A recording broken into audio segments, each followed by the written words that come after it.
Welcome to Wisdom Synergy, where knowledge meets collective power. Okay, imagine me as your urban explorer today. We're diving right into an explainer on a massive, hidden world that is literally right under our feet. Every single day, you walk over it. So let's investigate the incredible architecture of the underworld. Think about it. If we were to shine a metaphorical flashlight into the dark, what actually lies directly beneath our most sacred architecture? Because, well, beneath your daily commute, under all that concrete and asphalt, there are massive hidden labyrinths constructed entirely of human remains. No, really. And the scale of this? It's absolutely staggering. Just to put this in perspective, we are talking about roughly 6 million bodies beneath Paris alone. 6 million. They were moved there in these nightly processions of covered wagons. Then you've got 50,000 bodies under Brno, 25,000 in the crypts of Lima, Peru, and another 11,000 sitting under Vienna. The sheer volume creates this unbelievable international network of the dead, just quietly resting beneath some of the world's most famous cities. Part 1. Architecture of the Underworld. Building on the Past. As we head deeper underground, you start to see just how widespread this really is. It's not an isolated thing. These bustling modern cities and towering cathedrals above ground are actually structurally linked to ancient subterranean systems below. Like we said, the Paris catacombs hold 6 million, but look at Rome. Its ancient tufa tunnels stretch an incredible 150 kilometers. In Lima's San Francisco convent, it sits right over these massive 10-meter deep wells that are just filled to the brim with skulls. It really shows how incredibly common this hidden architectural layering is across the globe. A perfect example of this kind of architectural superimposition is the Basilica of San Clemente in Rome. On the surface, it's this stunning 12th century church. But wait, it's actually built directly over a 4th century church, and that church rests right on top of 1st century Roman buildings that house an ancient Mithraic temple. It's basically a giant historical layer cake.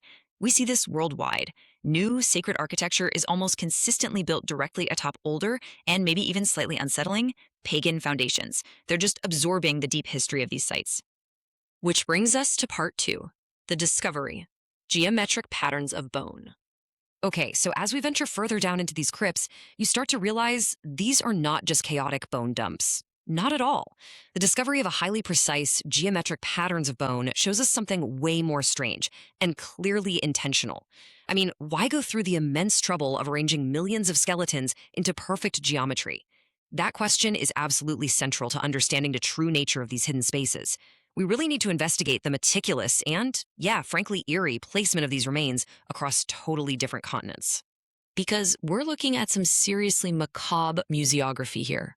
Bizarre, geometric bone art from all over the world. In Sedlec, you have 40,000 bones forming things like massive chandeliers and actual coats of arms. In Hallstatt, Austria, there are 1,200 intricately painted skulls that were sun-bleached. And in Paris, there are these crazy alternating walls of skulls and femurs. The sheer architectural effort required to dismantle skeletons and construct intricate furnishings out of them, it's literally mind-boggling. Now, conventional history tries to explain this.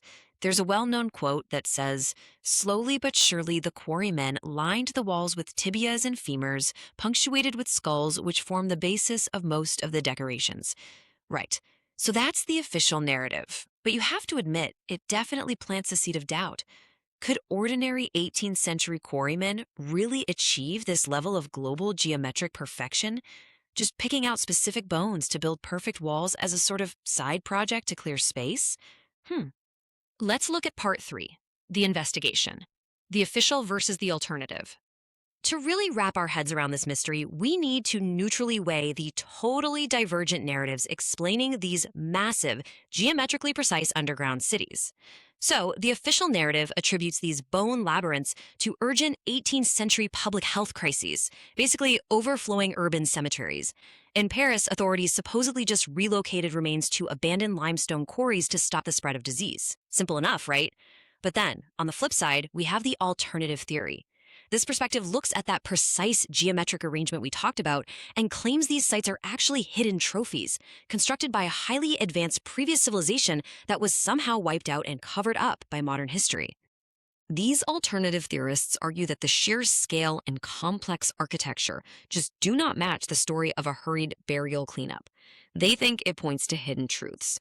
And what's super interesting is there's an entire subculture dedicated to finding those truths. They're called cataphiles, illegal urban explorers who regularly navigate Paris's 280 kilometers of restricted tunnels. They literally dodge special police, known as cataflex, to delve deep into the dark searching for lost rooms and the real origins of these labyrinths. Moving on to part 4, Echoes of Hidden Histories, Acoustic Machines.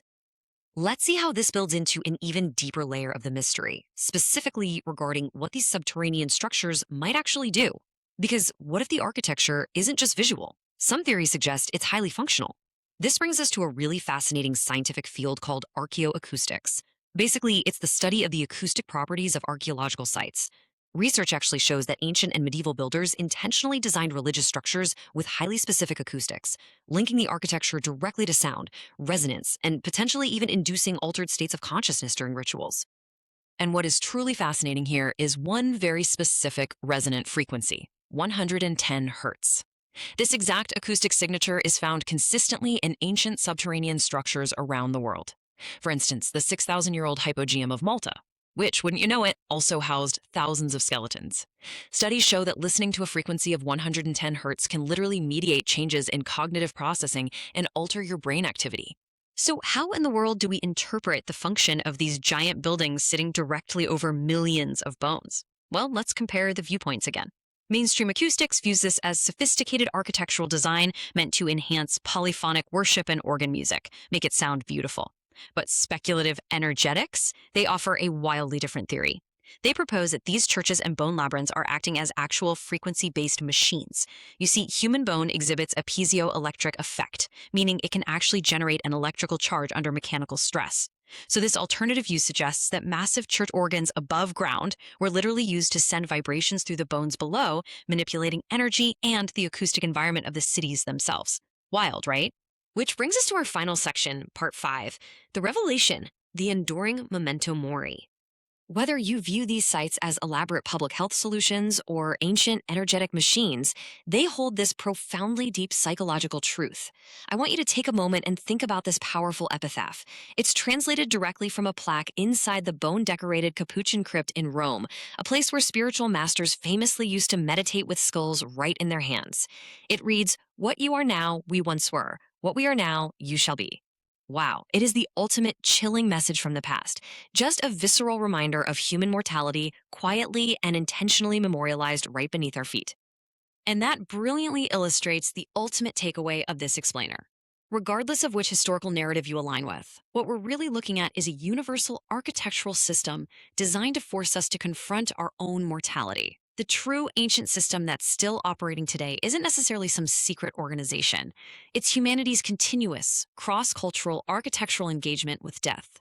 And it's carefully preserved, hiding right beneath the everyday modern streets we take for granted. So I'm going to leave you to look at the ground beneath your own feet with some newfound curiosity today. Because as we continue to build our modern world directly on top of the old one, you really have to ask yourself, what will future civilizations find hidden in the dark, geometric labyrinths beneath the streets of our modern cities? Thanks for exploring the depths with me today. Keep questioning, keep exploring, and never forget to look closely at what lies beneath.